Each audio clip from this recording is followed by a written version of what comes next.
നമസ്കാരം പ്രിയപ്പെട്ട പ്രേക്ഷകരെ. ഇന്ന് രണ്ടാം പിണറായി സർക്കാരിൻ്റെ അവസാന ബജറ്റ് അവതരിപ്പിക്കുന്ന ദിവസമാണ്. ഒരുപാട് പ്രതീക്ഷയിലാണ് പ്രത്യേകിച്ച് സംസ്ഥാന സർക്കാർ ജീവനക്കാരൊക്കെ. ഒരു തെരഞ്ഞെടുപ്പ് കാലമായതുകൊണ്ട് ജനപ്രിയ പ്രഖ്യാപനങ്ങളും ക്ഷേമ പദ്ധതികളുമൊക്കെ പ്രതീക്ഷിക്കുന്നുണ്ട്. അത്തരമൊരു സൂചന ധനമന്ത്രിയുടെ ഭാഗത്തു നിന്ന് വന്നിട്ടുണ്ട്. ഒപ്പം അമേരിക്കയിൽ US-ൽ കടുത്ത ശൈത്യമാണ്. നിരവധി സംസ്ഥാനങ്ങളിലെ ജനജീവിതം താറുമാറായ പശ്ചാത്തലമുണ്ട്. ഇതിനൊപ്പം ശൈത്യക്കാറ്റും ആഞ്ഞടിക്കുമെന്ന മുന്നറിയിപ്പുമൊക്കെ അവിടെ വല്ലാത്ത ആശങ്ക സൃഷ്ടിക്കുന്ന പശ്ചാത്തലമുണ്ട്. ഒപ്പം ഇന്നലെ അജിത് പവാർ, നമുക്കറിയാം, ഇന്നലെ രാജ്യത്ത് ഞെട്ടിച്ചുകൊണ്ടാണ് മഹാരാഷ്ട്ര ഉപമുഖ്യമന്ത്രിയുടെ അപകട മരണം ഉണ്ടായത്. അദ്ദേഹത്തിൻ്റെ സംസ്കാരം ഇന്ന് നടക്കും. ഇതിനടക്കം നിരവധി വാർത്തകളുണ്ട്. ആദ്യം തലക്കെട്ടുകളിലേക്ക്. രണ്ടാം പിണറായി സർക്കാരിന്റെ അവസാന ബജറ്റ് ഇന്ന്. ശമ്പള പരിഷ്കരണം പ്രതീക്ഷിച്ച് സർക്കാർ ജീവനക്കാർ. ജനപ്രിയ പ്രഖ്യാപനങ്ങളുണ്ടാകും. വികസനത്തിനും ക്ഷേമത്തിനും മുൻഗണന എന്ന് ധനമന്ത്രി.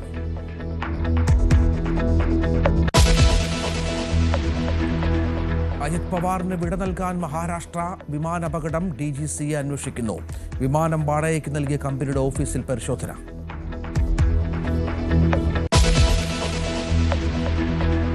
കേന്ദ്ര ബജറ്റിന് മുന്നോടിയായി സാമ്പത്തിക സർവേ റിപ്പോർട്ട് ഇന്ന് പാർലമെന്റിൽ. 7.4% വളർച്ചയെന്ന് സൂചന. പ്രധാനമന്ത്രി ഇന്ന് മാധ്യമങ്ങളെ കാണും.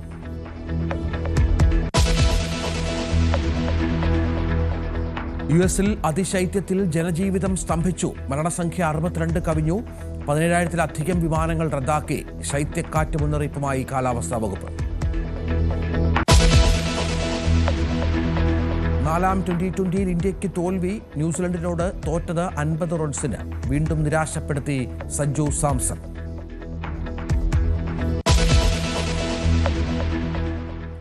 ജനപ്രിയ ബജറ്റാകുമോ?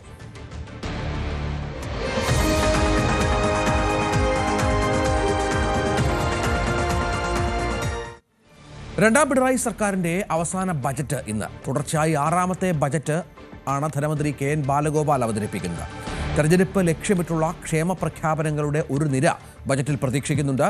ക്ഷേമ പെൻഷൻ വർധനവും സർക്കാർ ജീവനക്കാർക്ക് വലിയ ആനുകൂല്യങ്ങൾ പ്രഖ്യാപിക്കലും ഉണ്ടാകുമെന്നാണ് സൂചന. മന്ത്രിസഭ കഴിഞ്ഞ ദിവസം തീരുമാനിച്ച അതിവേഗ റെയിൽ പാതയ്ക്ക് വേണ്ടിയും നീക്കിയിരിപ്പുണ്ടാകും. അതിവേഗ റെയിൽപാത പ്രധാനപ്പെട്ട ഒന്നാണ്. സംസ്ഥാന സർക്കാരിനെ സംബന്ധിച്ചിടത്തോളം വലിയൊരു പ്രോജക്റ്റ് അനൗൺസ് ചെയ്തുകൊണ്ട് തെരഞ്ഞെടുപ്പിൽ കടക്കുക എന്നുള്ളത് പ്രധാനപ്പെട്ട ലക്ഷ്യങ്ങളിൽ ഒന്നാണ്. നമുക്കറിയാം, ദേശീയപാത വികസനം അടക്കം പൂർത്തിയാകാനുണ്ട്. അത് തെരഞ്ഞെടുപ്പിന് മുൻപ് പൂർത്തിയാകുമെന്ന് പ്രതീക്ഷിച്ചിരുന്നു. പക്ഷേ അത് സംഭവിക്കുന്ന ലക്ഷണമില്ല. അതുകൊണ്ട് തന്നെ അതിവേഗ റെയിൽപാതയടക്കം പ്രഖ്യാപിച്ചുകൊണ്ട് ജനങ്ങളുടെ കയ്യടി നേടാനുള്ള ശ്രമങ്ങൾ സ്വാഭാവികമായും ഉണ്ടാകും. മറ്റൊന്ന് ശമ്പള പരിഷ്കരണമാണ്. ഇപ്പോൾ ധനമന്ത്രിയുടെ വീട്ടിൽ ഡാൻ കുര്യൻ ഉണ്ട്. ഒപ്പം നിയമസഭയിൽ നിന്ന് VV അരുൺ ചേരും. കൊച്ചിയിൽ നിന്ന് ഞങ്ങളുടെ പ്രതിനിധി ഉണ്ടാകും. Dani Paul. അനുമോദ് മലപ്പുറത്ത് നിന്ന് ബജറ്റിൻ്റെ പ്രതീക്ഷകൾ പങ്കുവെക്കാനുണ്ടാകും. അത് നമുക്ക് ഡാനിലേക്ക് ഒന്ന് പോകാം. ഡാന്, ജനപ്രിയ പദ്ധതികൾ ഉണ്ടാകും. ക്ഷേമ പദ്ധതികൾ ഊന്നൽ നൽകും. സ്വാഭാവികമായും അത്തരം പ്രഖ്യാപനങ്ങൾ പ്രതീക്ഷിക്കണം. തെരഞ്ഞെടുപ്പ് കാലമാണ്. എന്താണ് ധനമന്ത്രി നൽകുന്ന സൂചനകൾ?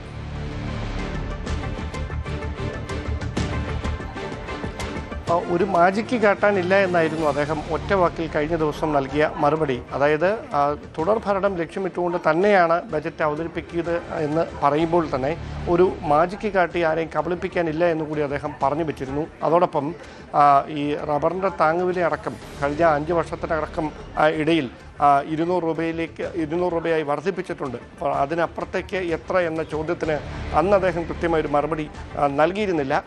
ഒരുപക്ഷേ ഈ ക്ഷേമ പെൻഷൻ, അതിലാണ് ഏറ്റവും കൂടുതൽ ആകാംക്ഷ. 2000 രൂപയിൽ നിന്ന് ക്ഷേമ പെൻഷൻ LDFിൻ്റെ പ്രകടന പത്രികയിൽ പറഞ്ഞിരിക്കുന്ന പോലെ 2500 രൂപയായി ഉയർത്തുമോ?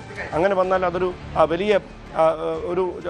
വലിയ തരത്തിൽ, അതായത് ഗവൺമെൻറ്റിന് ഉയർത്തി കാണിക്കുന്ന ഏറ്റവും വലിയൊരു ജനപ്രിയ നേട്ടമായി, പ്രഖ്യാപനമായി മാറുന്ന സാഹചര്യമുണ്ടാകും. പക്ഷേ അതുമായി ബന്ധപ്പെട്ട ചോദ്യങ്ങളോട് അദ്ദേഹം ആവർത്തിച്ച് വ്യക്തമാക്കിയത് ഈ പ്രകടന പത്രിക തയ്യാറാക്കുകയും ഈ തുക ഇങ്ങനെ കുടിശ്ശിക കൂടാതെ കൊടുത്തു തീർക്കുകയും ഒക്കെ ചെയ്യുന്ന സമയത്ത് ലഭിക്കേണ്ടുന്ന വിഹിതം ലഭിക്കാതിരുന്ന ഒരു സാഹചര്യമുണ്ട്. അതിനിടയിലാണ് ഇത്രയധികം ആളുകൾ, കാരണം 62 ലക്ഷം കുടുംബങ്ങളിലേക്ക് ഈ ക്ഷേമ പെൻഷൻ എത്തുന്ന ഒരു സാഹചര്യം. അപ്പോൾ ആ തുക വീണ്ടും വർദ്ധിപ്പിക്കുക എന്ന് പറഞ്ഞാൽ ആ കടം കൂടുന്ന ഒരു സാഹചര്യം ഉണ്ടാകും. അതുകൊണ്ട് അത് പ്രായോഗികമായി മാത്രമേ ആ കാര്യങ്ങളിലേക്ക് ചർച്ചകൾ പോവുകയുള്ളൂ എന്നാണ് പറഞ്ഞത്. പക്ഷേ ക്ഷേമ പെൻഷനിൽ വർധന ഉണ്ടാകും എന്ന് തന്നെയാണ് സൂചന. അത് ഈ ബജറ്റിൽ പ്രഖ്യാപിക്കുമോ അതോ ഇനി മറ്റൊരു പ്രഖ്യാപനമായിട്ട് നേരത്തെ തദ്ദേശ തെരഞ്ഞെടുപ്പിന് മുമ്പ് നടത്തിയ പോലെ ആയിരിക്കും ആ പ്രഖ്യാപനം നടത്തുക എന്നതൊക്കെയാണ് ഇനി അറിയാനുള്ളത്. അതോടൊപ്പം വിദ്യാഭ്യാസ മേഖലയ്ക്കും അതോടൊപ്പം ആരോഗ്യരംഗത്തിനും ഏറ്റവും പ്രധാനമായി വിഴിഞ്ഞം പദ്ധതിയുമായി ബന്ധപ്പെട്ട അതിൻ്റെ 2ാം ഘട്ട നിർമ്മാണ പ്രവർത്തനങ്ങൾ കഴിഞ്ഞയാഴ്ചയാണ് മുഖ്യമന്ത്രി പിണറായി വിജയൻ ഉദ്ഘാടനം ചെയ്തത്. അത് സർക്കാരിൻ്റെ ഏറ്റവും വലിയൊരു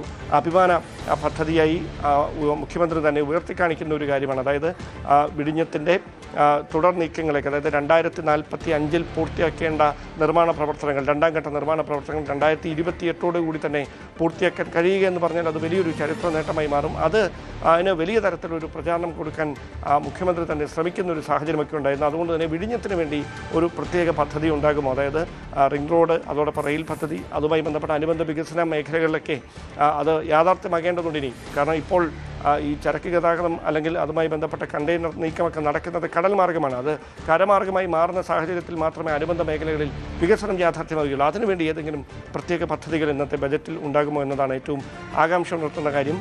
അതോടൊപ്പം സമസ്ത മേഖലകളെയും ഊന്നിക്കൊണ്ട് പ്രത്യേക ശ്രദ്ധ പതിപ്പിക്കുന്ന തരത്തിൽ തന്നെയായിരിക്കും ബജറ്റ് അവതരണം എന്ന് അദ്ദേഹം സൂചന നൽകിയിട്ടുണ്ട്. എന്തായാലും നികുതി വർദ്ധിപ്പിക്കുന്ന ഒരു തരത്തിലേക്ക് കാര്യങ്ങൾ മാറുമോ? അങ്ങനെയെങ്കിൽ ഏറ്റവും കൂടുതൽ നികുതി വർദ്ധിപ്പിക്കാൻ സാധ്യത ഏത് മേഖലയിലായിരിക്കും? മദ്യത്തിന് വില കൂട്ടാനുള്ള സാധ്യതയില്ല ഇനി, കാരണം പരമാവധി വില കൂട്ടിയിരിക്കുകയാണ് എന്നാണ് അദ്ദേഹം വ്യക്തമാക്കിയിരിക്കുന്നത്. അങ്ങനെയെങ്കിൽ ഏറ്റവും കൂടുതൽ സാധാരണക്കാരായ ആളുകളെ നേരിട്ട് ബാധിക്കുന്ന അല്ലെങ്കിൽ അവരുടെ ദൈനംദിന ജീവിതത്തെ നേരിട്ട് ബാധിക്കുന്ന കാര്യങ്ങളിൽ സർക്കാരിൻ്റെ ഇടപെടൽ ബജറ്റിൽ അതുമായി ബന്ധപ്പെട്ട് നടത്തുന്ന പ്രഖ്യാപനങ്ങൾ എന്തൊക്കെയാകും എന്നതാണ് ഏറ്റവും ആകാംക്ഷ ഉണർത്തുന്ന കാര്യം.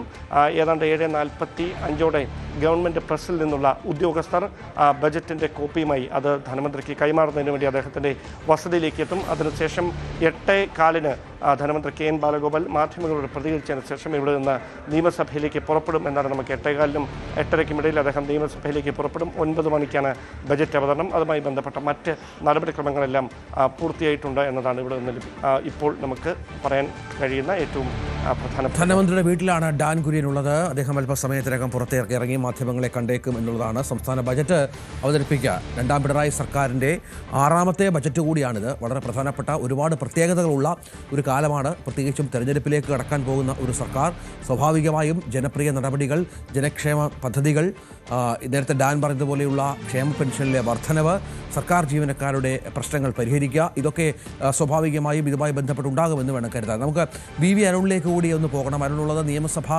മന്ദിരത്തിന് മുന്നിൽ തന്നെയാണ്.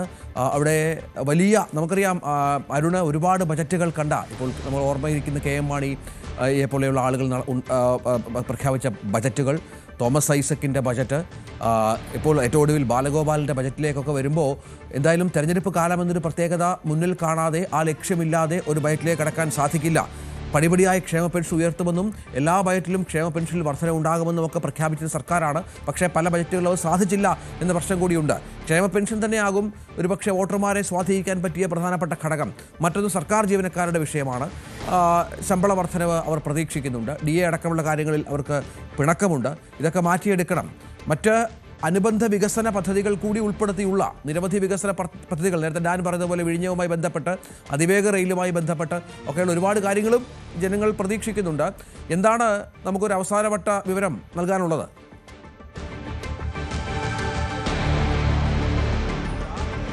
രഞ്ജിത്ത്, ക്ഷേമവും കരുതലും ഇതാണ് പിണറായി സർക്കാർ അവരുടെ മുഖമുദ്രയായി കഴിഞ്ഞ കുറെ നാളുകളായി 2 സർക്കാരിന്റെയും മുഖമുദ്രയായി എടുത്തു കാട്ടുന്നത്. അത് രണ്ടും സമന്വയിപ്പിച്ചുള്ള ബജറ്റാകും.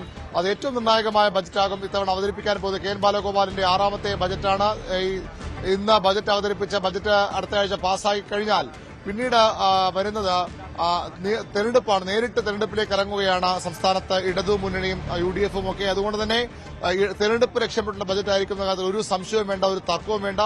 എങ്ങനെ അതിനുള്ള ധനം കണ്ടെത്തും കെ എൻ ബാലഗോപാൽ എന്നാണ് അറിയേണ്ടത്. അദ്ദേഹം കഴിഞ്ഞ ദിവസം നമുക്ക് അനുവദിച്ച അഭിമുഖത്തിൽ പറഞ്ഞത് മാജിക് കൊണ്ടൊന്നും ജനങ്ങളെ കബളിപ്പിക്കാൻ കഴിയില്ല. പക്ഷേ ഒരു മാജിക് ഇല്ലാതെ സർക്കാരിന് വലിയ പ്രഖ്യാപനങ്ങൾ, ക്ഷേമ പ്രഖ്യാപനങ്ങൾ നടത്താൻ കഴിയില്ല എന്നതും വസ്തുതയാണ്. ക്ഷേമ പെൻഷൻ സ്വാഭാവികമായും ഞാൻ സൂചിപ്പിച്ചതുപോലെ ക്ഷേമ പെൻഷനിൽ വർധന പ്രതീക്ഷിക്കപ്പെടുന്നുണ്ട്. സർക്കാർ ജീവനക്കാർ വലിയ പിണക്കത്തിലാണ്. കഴിഞ്ഞ ലോക്സഭാ തെരഞ്ഞെടുപ്പ് മുതൽ സർക്കാർ ജീവനക്കാർ വലിയ പിണക്കത്തിലാണ് സർക്കാരുമായി. തദ്ദേശ തെരഞ്ഞെടുപ്പിൽ അല്പമൊക്കെ മാറിയെന്ന പ്രതീക്ഷ വന്നുവെങ്കിലും അതും കാര്യമായി ഫലം ചെയ്തിട്ടില്ല. DA കുടിശ്ശിക സംബന്ധിച്ച് ഹൈക്കോടതി വന്ന ഒരു സത്യവാങ്മൂലമൊക്കെ വലിയ തിരിച്ചടി സർക്കാർ ഉണ്ടാക്കിയിരുന്നു. പക്ഷേ അത് സർക്കാർ നിലപാടല്ല എന്ന് പറഞ്ഞുകൊണ്ട് ധനമന്ത്രി KN ബാലഗോപാൽ DA ജീവനക്കാരുടെ അവകാശം തന്നെയാണ് എന്ന നിലപാടുമായി രംഗത്ത് വന്നിരുന്നു. ഏതായാലും ആ പിണക്കങ്ങളൊക്കെ തീർച്ചയായിട്ടും സർക്കാരിന് മാറ്റേണ്ടതുണ്ട്. സർക്കാർ ജീവനക്കാർ എന്ന് പറയുന്ന വലിയൊരു വോട്ട് ബാങ്കാണ്, വോട്ട് വിഹിതമാണ്. സർക്കാർ ജീവനക്കാർ പലപ്പോഴും അവരുടെ നിലപാടുകൾ തെരഞ്ഞെടുപ്പിൽ വിജയപരാജയം നിർണ്ണയിക്കുന്നത് വളരെ പ്രധാനവുമാണ്. അതുകൊണ്ട് തന്നെ സർക്കാർ ജീവനക്കാരെ പിണക്കി മുന്നോട്ട് പോകാൻ സർക്കാരിന് കഴിയില്ല. അവരുടെ വിശ്വാസം തിരിച്ചുപിടിക്കേണ്ടതുണ്ട്. അത് സർക്കാർ ജീവനക്കാർ മാത്രമായില്ല, അവരെ ആശ്രയിച്ച് കഴിയുന്ന കുടുംബങ്ങൾ, അങ്ങനെ ലക്ഷക്കണക്കിന് വോട്ടുകൾ സർക്കാർ ജീവനക്കാരുടെ പക്കൽ മാത്രമുണ്ട്. അവർ തീരുമാനിച്ചാൽ ഒരു പുതിയ ഭരണം വരാനും ഭരണം ഇല്ലാതാക്കാനും ഒക്കെ കഴിയുന്ന വോട്ട് ബാങ്കായി സർക്കാർ ജീവനക്കാർ നിലനിൽക്കുന്നു എന്നുള്ളത് ഒരു വസ്തുതയാണ്. അവരെ ഒപ്പം നിർത്തണം. കർഷകർ എക്കാലവും ഇടതുമുന്നണിയുടെ ഏറ്റവും പ്രതീക്ഷയായ അടിസ്ഥാന ജനവിഭാഗമാണ്. നെല്ല് സംഭരണവും മറ്റുമായി ബന്ധപ്പെട്ട് അവരുടെ അവസ്ഥ വളരെ പരിതാപകരമാണ്. കഴിഞ്ഞ കുറേ നാളുകളെ പാലക്കാട് ഉപതെരഞ്ഞെടുപ്പ് മുതൽ കർഷകരുടെ അവരുടെ വീര്യം, അവർക്ക് സർക്കാരിനെതിരെയുള്ള വികാരത്തിന്റെ ചൂട് സർക്കാർ അക്ഷരാർത്ഥത്തിൽ മനസ്സിലാക്കിയത്. അതുകൊണ്ട് തന്നെ നെല്ല് സംഭരണവുമായി ബന്ധപ്പെട്ട് കർഷകരെ ഒപ്പം നിർത്താനുള്ള വലിയ പ്രഖ്യാപനങ്ങൾ ഈ ബജറ്റിൽ പ്രതീക്ഷിക്കപ്പെടുന്നു. മറ്റൊന്ന്, അതും കർഷകർ തന്നെയാണ്. കർഷക ജനവിഭാഗം എന്ന് അവകാശപ്പെടുന്ന, കർഷകരുടെ പാർട്ടി എന്ന് അവകാശപ്പെടുന്ന കേരള കോൺഗ്രസ് എം ആണ്. കേരള കോൺഗ്രസ് എമ്മിനെ അടർത്തി മാറ്റാൻ UDF ഒരു ശ്രമങ്ങൾ നടത്തിയിരുന്നു.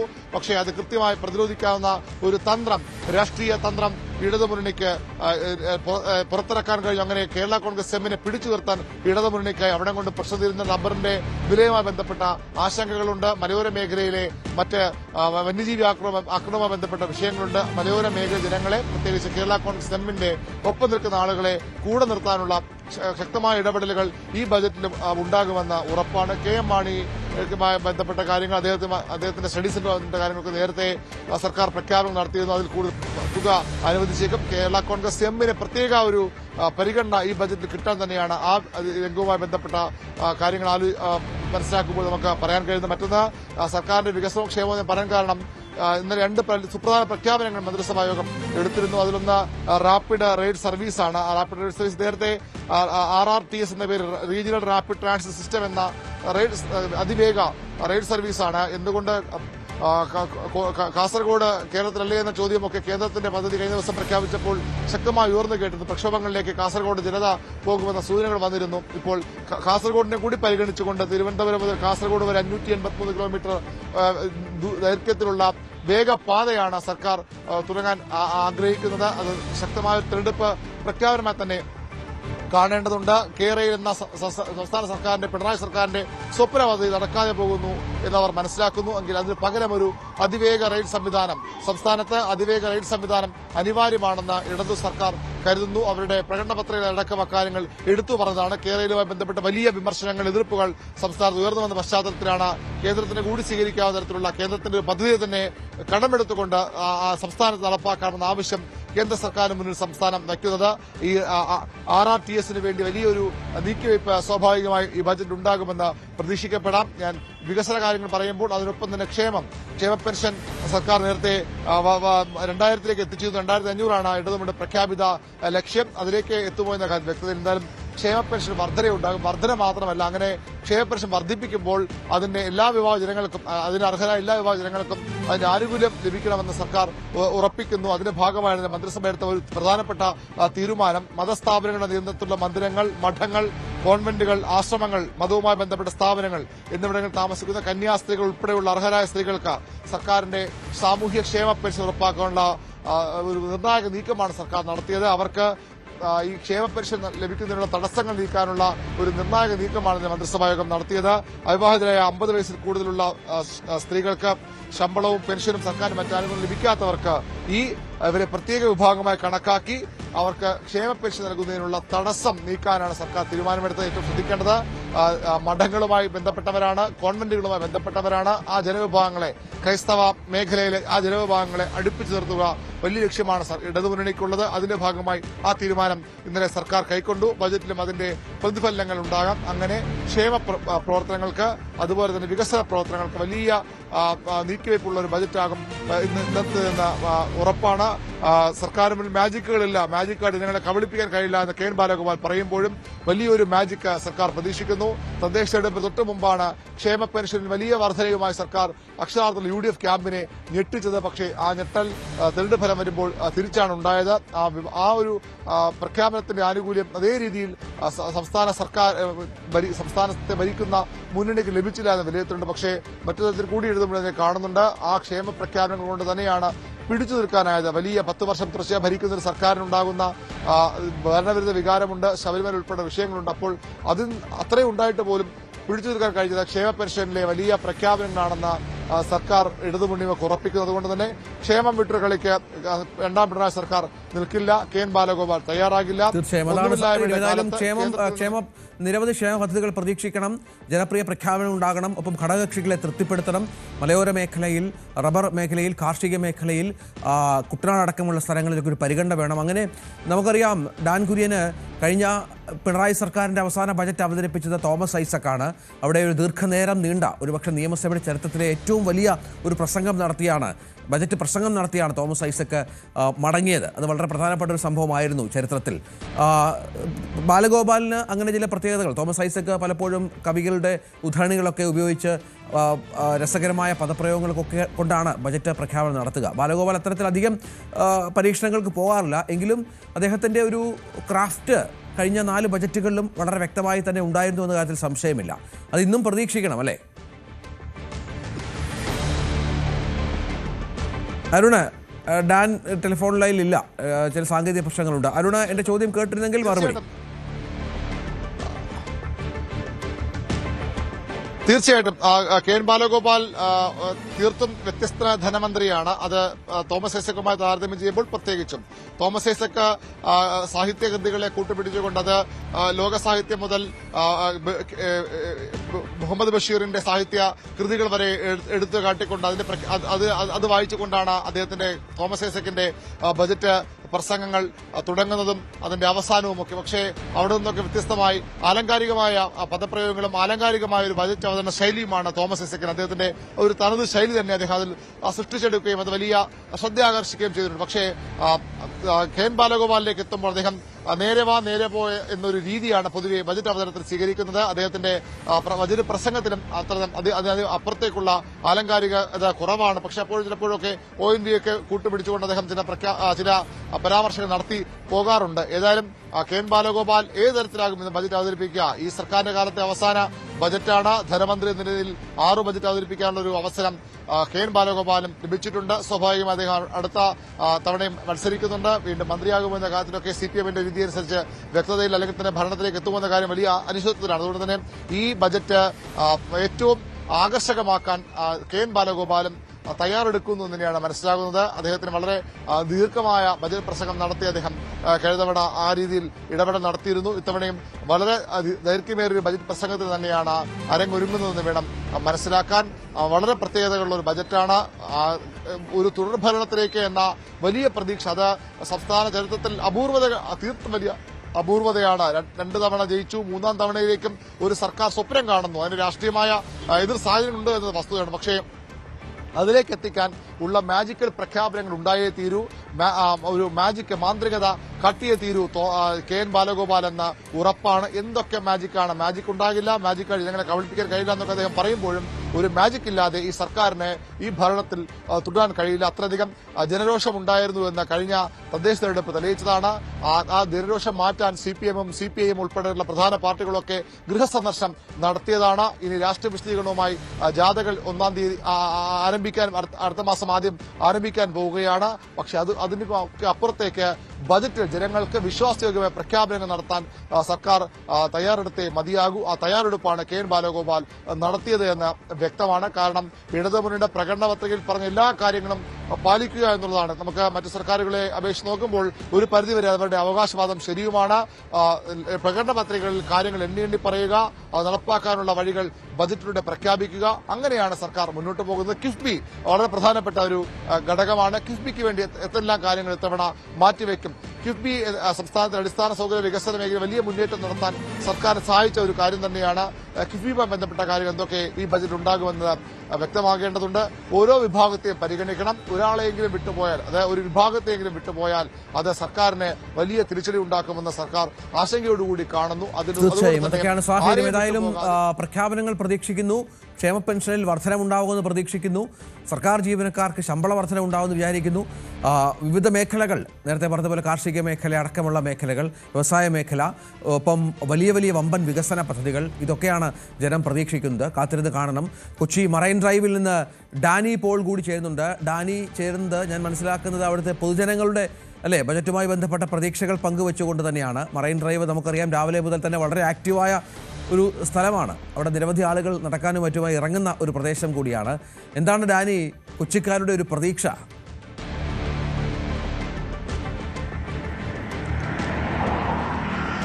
രഞ്ജിത്ത, എപ്പോഴും ബജറ്റിലേക്ക് വരുമ്പോൾ കൊച്ചിക്ക് വലിയ രീതിയിലുള്ള പ്രതീക്ഷകൾ പലപ്പോഴും സ്വാഭാവികമായി ഉണ്ടാകുമെങ്കിലും പക്ഷെ അത്രത്തോളം കഴിഞ്ഞ കാലങ്ങളിൽ എത്തിയോ എന്നൊരു സംശയം പൊതുവെ ആ ജനത്തിനുണ്ട്. കാരണം പല പദ്ധതികളും ചിലതെല്ലാം തന്നെ പ്രഖ്യാപനങ്ങളിലേക്ക് മാത്രമായി ഒതുങ്ങിപ്പോയി എന്ന പരിഭവം പലപ്പോഴും പ്രകടിപ്പിക്കാറുണ്ട്. പ്രത്യേകിച്ച് ഈ അടിസ്ഥാന സൗകര്യ വികസന രംഗത്ത് പലപ്പോഴും ആ രീതിയിലുള്ള ചില പ്രഖ്യാപനങ്ങൾ മാത്രമായി ഒതുങ്ങുന്നുവെന്നുള്ള പരാതികളും പരക്കെ നിലനിൽക്കുന്നുണ്ട്. പ്രത്യേകിച്ച് ഈ അറ്റ്ലാന്റിസ് മേൽപ്പാലം നഗരത്തിലെ ഗതാഗത കുരുക്കഴിക്കാൻ എല്ലാ വർഷവും എന്ന പോലെ അതിലെന്തെങ്കിലും പറഞ്ഞു പോകുന്ന അറ്റ്ലാന്റിസ് മേൽപ്പാലമുണ്ട്. അതോടൊപ്പം തന്നെ നേരത്തെ തന്നെ കഴിഞ്ഞ സർക്കാരിന്റെ കാലത്ത് തന്നെ വിഭാവനം ചെയ്തിരുന്ന തേവര മുതൽ ജംഗ്ഷൻ വരെ നീളുന്ന ഒരു മേൽപ്പാല പദ്ധതി ഉണ്ടായിരുന്നു. അങ്ങനെ പദ്ധതികൾ പലതുണ്ട്. ഇക്കുറി കുറച്ചുകൂടി പ്രതീക്ഷിക്കുന്നുണ്ട്. കാരണം വലിയ രീതിയിലുള്ളൊരു ഇടപെടൽ ഇക്കാര്യങ്ങളിൽ ഉണ്ടാകുമെന്ന് പറയുന്നത് കളമശ്ശേരി കേന്ദ്രീകരിച്ചുണ്ടാകുന്ന വലിയ പദ്ധതി ലീഗൽ സിറ്റി എന്ന വലിയ പദ്ധതി സംബന്ധിയായ കാര്യങ്ങൾ ഏതെങ്കിലും രീതിയിലുള്ളൊരു പ്രഖ്യാപനങ്ങൾ പ്രതീക്ഷിക്കുന്നുണ്ട്.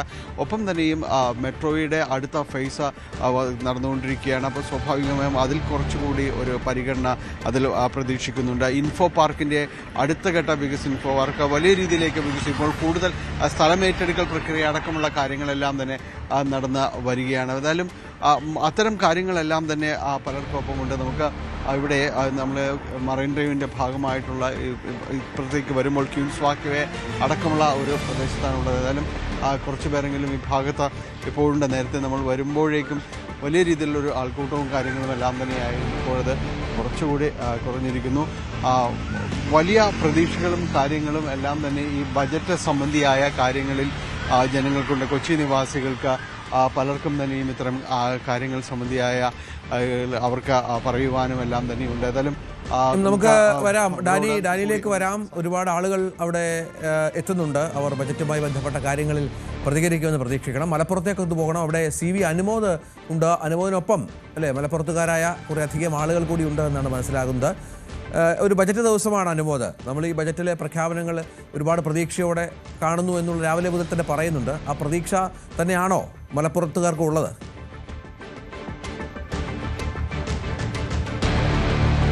Ranjith, good morning. ഈ ഒരു ബജറ്റ് ദിവസം എപ്പോഴും നമ്മൾ മലപ്പുറക്കാരെ പ്രതീക്ഷ വയ്ക്കുന്ന ഒരുപാട് കാര്യങ്ങളുണ്ട്. അതിൽ ഏറ്റവും പ്രധാനമായിട്ട് വരുന്നത് പ്രവാസികളുടെ ക്ഷേമ പദ്ധതികളെക്കുറിച്ചാണ്. അതേപോലെ തന്നെ കായിക മേഖലയിൽ എല്ലാ തവണയും കായിക മേഖല മലപ്പുറത്ത് ഓരോ പ്രധാനപ്പെട്ട ഇടത്തൊരു സ്റ്റേഡിയത്തിൻ്റെ പ്രഖ്യാപനം വന്നിട്ടുണ്ടായിരുന്നു. മലപ്പുറത്തിൻ്റെ ടൂറിസം മേഖലകൾ അത് കേന്ദ്രീകരിച്ച് സർക്കിൾ രൂപീകരിക്കുമെന്ന പ്രഖ്യാപനങ്ങളുണ്ടായിരുന്നു. അങ്ങനെ പല തവണ പലതും കേട്ട് പരിചയിച്ച ഒരു ശീലമാണ് മലപ്പുറംകാർക്കുള്ളത്. ഇത്തവണയാണെങ്കിൽ ശ്രീധരൻ ഒരു ഹൈസ്പീഡ് റെയിലിൻ്റെ പദ്ധതിക്കായിട്ട് സർക്കാരിൻ്റെ ഒരു അനുവാദം വരുമ്പോൾ അതിന് എന്തെല്ലാം പരിഗണനകൾ ഉണ്ടാകും. പ്രത്യേകിച്ച് അദ്ദേഹത്തിൻ്റെ നിർദ്ദേശത്തിൽ മലപ്പുറത്തിലൂടെ ഈ റെയിൽവേ ലൈൻ കടന്നു പോകുന്നതായിട്ടുള്ളതാണ് രേഖകളിലൊക്കെ അദ്ദേഹത്തിൻ്റെ കണക്കുകളിലുള്ളത്. അപ്പോൾ അത്തരത്തിൽ ഒരുപാട് പ്രതീക്ഷകൾ ഇത്തവണ നൽകുന്ന ഒരു തവണ നമുക്ക് മലപ്പുറംകാരോട് ചോദിച്ചു നോക്കാം. ഷൗക്കത്തുക, നമ്മളൊക്കെ എല്ലാ തവണയും ബജറ്റിൻ്റെ ദിവസം രാവിലെ കാണുമ്പോൾ പ്രവാസി ക്ഷേമവും അതുപോലെ തന്നെ ഈ കായിക മേഖലയുടെ കാര്യങ്ങളൊക്കെ പറഞ്ഞു വെക്കാറുണ്ട്. ഇത് ഈ സർക്കാരിൻ്റെ അവസാനത്തെ ബജറ്റാണ്. എന്തൊക്കെയാണ് നമ്മുടെ പ്രതീക്ഷകൾ? മലപ്പുറത്തിൻ്റെ പ്രതീക്ഷകൾ സത്യം പറയാൻ നമ്മൾ ആസ്ഥാനത്താണ്. കാരണം ബജറ്റുകൾ അവതരിപ്പിക്കുമ്പോൾ കഴിഞ്ഞ നമ്മൾ ഈ സർക്കാരിൻ്റെ 5 ബജറ്റ് അവസാനത്തെ 6ാമത്തെ ബജറ്റാണ്. 5 ബജറ്റ് എടുത്ത് നോക്കുകയാണെങ്കിലും മലപ്പുറത്തിനോടുള്ള ഒരു അവഗണന നമുക്ക് വ്യക്തമായി കാണാൻ സാധിക്കും. ഓരോ പ്രഖ്യാപനങ്ങളും അതിൻ്റെ ടോക്കൺ എമൗണ്ടും അല്ലാതെ മലപ്പുറത്ത് കാണാവുന്ന ഒരു പദ്ധതിയും നമുക്ക് ഈ സർക്കാരിൻ്റെ കാലത്ത് സാധ്യമല്ല. നമ്മൾ രാഷ്ട്രീയപരമായി പറയുകയല്ല, എന്നിരുന്നാലും ഒരു അവഗണന ശരിക്കും മുഴച്ചു നിൽക്കുന്ന ഒരു അവഗണന നമുക്ക് കാണാൻ സാധിക്കും. അപ്പോൾ നമുക്ക് വ്യക്തമായി നമ്മൾ മനസ്സിലാക്കാവുന്ന ഒരു സംഭവമാണ് കായിക പദ്ധതികൾ. UDF സർക്കാരിൻ്റെ കാലത്ത് കൊണ്ടുവന്ന പദ്ധതികളല്ലാതെ ഇപ്പോൾ പുതിയ സ്റ്റേഡിയം പണിയാണെങ്കിലും ഇത് പ്രഖ്യാപനത്തിൽ ഒതുങ്ങുകയാണ്, വെറും പ്രഖ്യാപനത്തിൽ ഒതുങ്ങുകയാണ്. ആ മേഖലയിൽ കാര്യമായിട്ടൊന്നും തന്നെ ചെയ്യാൻ സ്പോർട്സ് കൗൺസിലിൻ്റെ പ്രസിഡന്റ്, മലപ്പുറം ജില്ലക്കാരനായ സ്പോർട്സ് കൗൺസിൽ പ്രസിഡന്റ് പോലും സാധിക്കുന്നില്ല. പിന്നെ സർവത്ര അഴിമതി. അപ്പോൾ അതുകൊണ്ട് ഈ മലപ്പുറം ജില്ലയിൽ ഫുട്ബോളിന് പേര് കേട്ട മലപ്പുറം ജില്ലയിൽ ബൃഹത്തായ ഒരു പദ്ധതി, ഇപ്പോൾ യൂണിവേഴ്സിറ്റിക്കടുത്ത സ്റ്റേഡിയം, അതും പ്രഖ്യാപനത്തിലാണ്. അതിൻ്റെ ഒരു തരത്തിലുള്ള നടപടികളും മുന്നോട്ട് പോകുന്നില്ല. അപ്പോൾ വ്യക്തമായി പറയുകയാണെങ്കിൽ ആ മേഖലയിൽ ഒരു പ്രതീക്ഷയും ഇല്ല. ബൃഹത്തായ പദ്ധതികൾ ആവിഷ്കരിക്കാനുള്ള ഒരു ശ്രമം നടത്തുന്നില്ല. പിന്നെ മറ്റെല്ലാ മേഖലകളും നമ്മൾ പറയേണ്ട കാര്യമില്ല. മലപ്പുറത്ത് പ്രത്യേകിച്ച് ജില്ലാ ആസ്ഥാനത്ത് കഴിഞ്ഞ 6 വർഷം നമുക്ക് കാണാവുന്ന ഒരു പദ്ധതി ഈ സർക്കാർ പ്രഖ്യാപിച്ചതും കൊണ്ടുവന്നതും എന്താണെന്ന് ചോദിച്ചു കഴിഞ്ഞാൽ വളരെ നിരാശയാണ്. ആ നിരാശ പ്രത്യേകിച്ച് കോട്ടക്കുന്നാണെങ്കിലും ടൂറിസം മേഖലയാണെങ്കിലും എന്തെങ്കിലും ഒരു പുതിയ പദ്ധതി കൊണ്ടുവരുവാൻ കഴിഞ്ഞ 5 വർഷം സാധിച്ചില്ല. വലിയ നിരാശയിലാണ് അടുത്ത അവഗണന മലപ്പുറത്തോടുണ്ട്. അടുത്ത അവഗണന നിങ്ങളത് നിങ്ങൾ മാധ്യമപ്രവർത്തകർ നോക്കി കഴിഞ്ഞ ഇതിപ്പോൾ 6ാമത്തെ ബജറ്റാണ്. 5 ബജറ്റ് എടുത്ത് നോക്കിയാൽ എടുത്തു പറയാവുന്ന എന്താണ് മലപ്പുറത്തിന് ലഭിച്ചത് എന്ന് ചോദിച്ചാൽ ബിഗ് സീറോയാണ്. അത് മലപ്പുറത്ത് വലിയ ജനങ്ങൾ പ്രതിഷേധിക്കണമെന്നാണ് എൻ്റെ അഭിപ്രായം. എന്താണ് ഇത് അഭിപ്രായം തന്നെയാണോ? പിണറായി വിജയൻ സർക്കാർ ഇപ്പോൾ ഒരു അവസാനത്തെ ബജറ്റാണ് അവതരിപ്പിക്കാൻ പോകുന്നത്. എൻ്റെ അഭിപ്രായത്തിൽ കമ്മ്യൂണിസ്റ്റ് പാർട്ടിയുടെ ആദ്യത്തെ ബജറ്റ് അവതരിപ്പിച്ചത് EMS സർക്കാരാണ്. അതുപോലെ തന്നെ കേരളത്തിൽ അവസാനത്തെ ഒരു ബജറ്റായിരിക്കും കമ്മ്യൂണിസ്റ്റ് പാർട്ടീൻ്റെ ഇതെന്നുള്ളതാണ് മനസ്സിലാക്കുന്നത്. കാരണം ജനങ്ങൾ അത്രയ്ക്ക് ബുദ്ധിമുട്ടിയിട്ടുണ്ട്. ഞാനൊരു പ്രവാസിയായിരുന്നു. അപ്പോൾ ഈ പിണറായി വിജയൻ സർക്കാർ സഖാവ് വന്നിട്ട് ഗൾഫിൽ ഒരുപാട് മോഹന വാഗ്ദാനങ്ങൾ നൽകിയിട്ട് ഞങ്ങളെ പറ്റിച്ചിട്ടുണ്ട്. നിങ്ങൾക്കറിയാം, ഇന്ന് ഈ രാജ്യത്തിൻ്റെ നട്ടെല്ല് എന്ന് പറഞ്ഞ പ്രവാസികളാണ്. കേരളത്തിൻ്റെ പ്രത്യേകിച്ച് ഈ ഖജനാവിലേക്കൊക്കെ ഞങ്ങൾ പ്രവാസികളായ ആളുകൾ ഒരുപാട് സംഭാവനകൾ ചെയ്യുന്നുണ്ട്. അപ്പോൾ അവരെ അവഗണിക്കുക. അതുപോലെ തന്നെ മലപ്പുറത്തിന് എന്നും അവഗണനയാണ്. ഇനിയിപ്പോൾ അവസാനം ഒരുപാട് മോഹനസുന്ദരമായ വാഗ്ദാനങ്ങൾ ഉണ്ടാവും എന്നുള്ളത് ഉറപ്പാണ്. കാരണം ജനങ്ങളെ പറ്റിച്ച ആൾ ഇതുവരെ ഗവൺമെൻറ് അവർ മുതലെടുക്കുക എന്നല്ലാതെ ജനങ്ങൾക്ക് വേണ്ടി ഒന്നും ചെയ്തിട്ടില്ല. ഇപ്പോൾ ഇവിടുത്തെ സഖാക്കളോട് ചോദിച്ചാൽ അറിയാം, ഈ ത്രിതല പഞ്ചായത്തിൽ അടുക്കളയിലേക്ക് കയറി ചെന്നപ്പോൾ സ്ത്രീകൾ ചൂലെടുത്ത് ആട്ടിയ അനുഭവം ഉണ്ടായിട്ടുണ്ട്. എന്തുകൊണ്ട്? അത്രയ്ക്ക് കഷ്ടപ്പെടുന്നുണ്ട് ഇവിടുത്തെ സ്ത്രീകൾ. ഈ പ്രവാസികൾക്ക് പെൻഷൻ തരുന്നൊക്കെ പറഞ്ഞത് ഒരുപാട് പ്രഖ്യാപനം, അതെന്തെങ്കിലും നിങ്ങൾക്ക് കിട്ടി?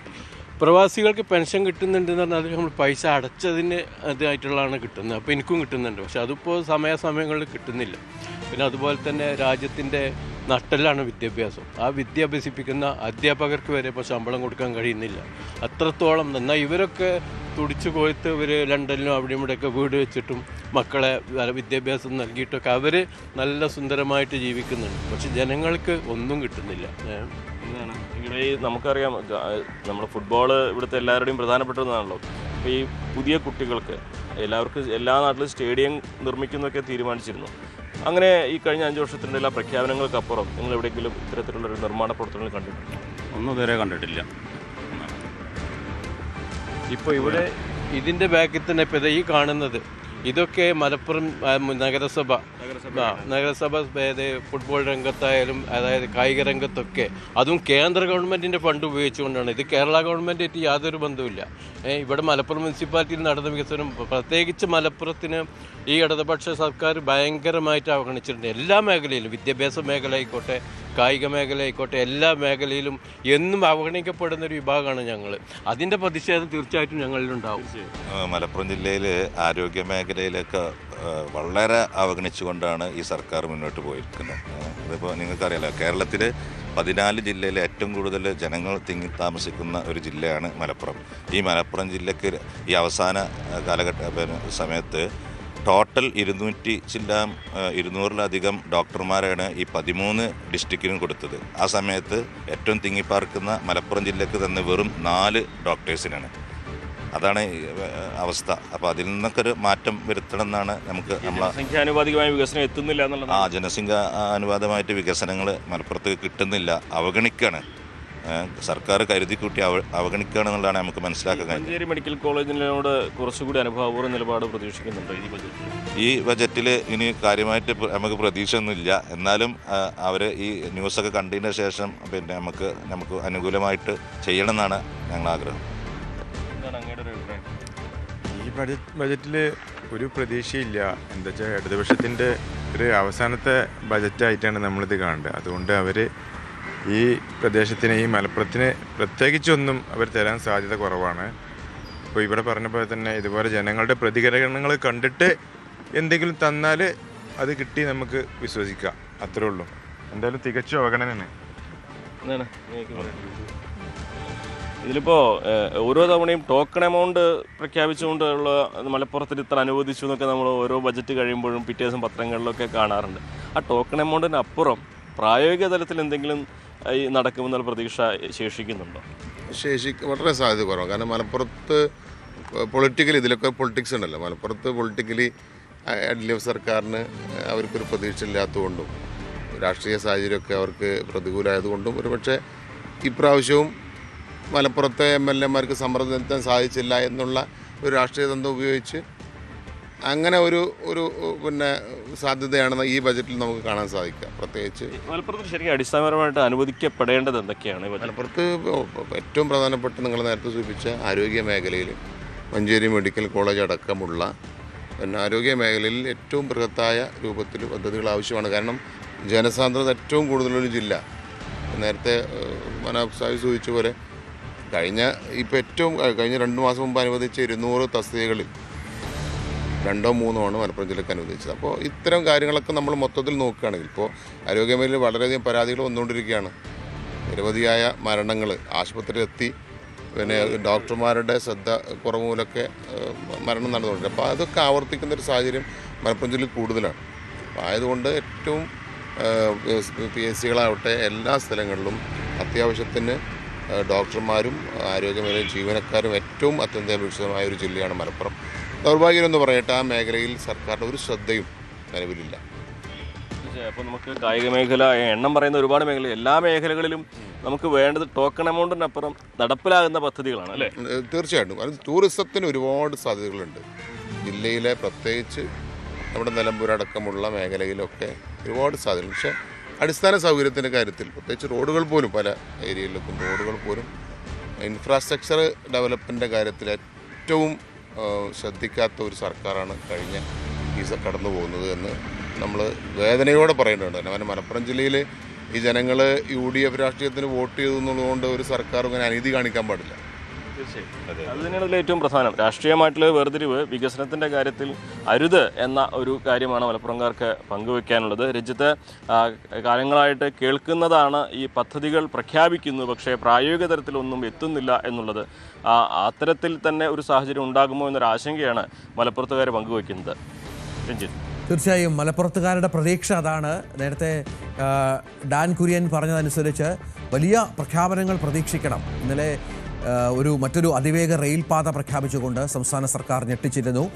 തെരഞ്ഞെടുപ്പ് ലക്ഷ്യം വെച്ചുകൊണ്ടുള്ള വമ്പൻ പ്രോജക്റ്റായി അത് മാറുന്നു. അതിന് എത്ര പണം മാറ്റിവെക്കുമെന്നുള്ളതാണ് പ്രധാനമായും കാത്തിരുന്ന് കാണേണ്ടത്. അതിൻ്റെ പ്രായോഗിക തലത്തിലേക്ക് സ്വാഭാവികമായും പോകേണ്ടതുണ്ട് എന്നുള്ളതാണ്. ഇതടക്കമുള്ള നിരവധി പദ്ധതികൾ, വികസന പദ്ധതികൾക്കൊക്കെ കൃത്യമായി തന്നെ സർക്കാർ ഈ ബജറ്റിൽ മുൻതൂക്കം നൽകും എന്ന കാര്യത്തിൽ സംശയമില്ല. നമുക്ക് വളരെ പെട്ടെന്ന് ഈ ബജറ്റുമായി ബന്ധപ്പെട്ട വാർത്തകൾ നമ്മുടെ പ്രതിനിധികൾ വിവിധ സ്ഥലങ്ങളിൽ തുടരുന്നുണ്ട്. അവരിലേക്ക് വരാം ഇടവേളയ്ക്ക് ശേഷം.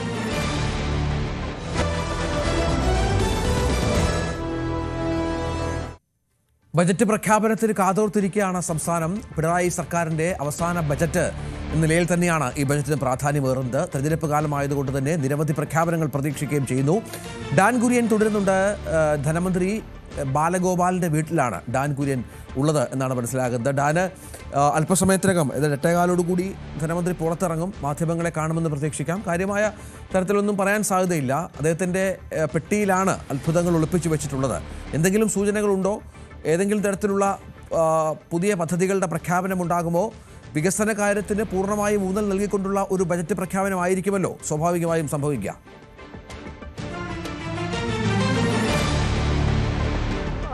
രഞ്ജിത്ത്, ഒരു 10-15 മിനിറ്റിനകത്ത് ഗവൺമെൻറ് പ്രസിൽ നിന്നുള്ള ഉദ്യോഗസ്ഥർ അദ്ദേഹത്തിൻ്റെ വസതിയിലേക്ക്, ധനമന്ത്രിയുടെ വസതിയിലേക്ക് എത്തും. ഇവിടെ എത്തിയതിനു ശേഷമാകും ബജറ്റിൻ്റെ കോപ്പി ധനമന്ത്രിക്ക് കൈമാറുക. അത് എല്ലാ പരമ്പരാഗതമായി നടക്കുന്ന ഒരു ചടങ്ങ് പോലെയാണ്.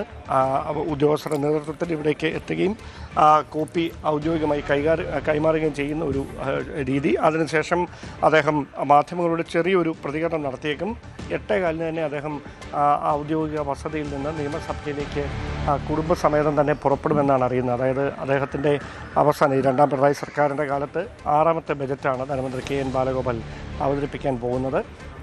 സ്വാഭാവികമായി കുടുംബസമേതം തന്നെയായിരിക്കും ധനമന്ത്രി നിയമസഭയിലേക്ക് എത്തുക. നേരത്തെ സൂചിപ്പിച്ച പോലെ ഒരു ക്ഷേമ ബജറ്റ് തന്നെയാകും എന്ന സൂചനകൾ നൽകുന്ന തരത്തിലായിരുന്നു നേരത്തെ മുതൽ തന്നെ അദ്ദേഹം നടത്തിക്കൊണ്ടിരുന്ന പ്രതികരണങ്ങളൊക്കെ.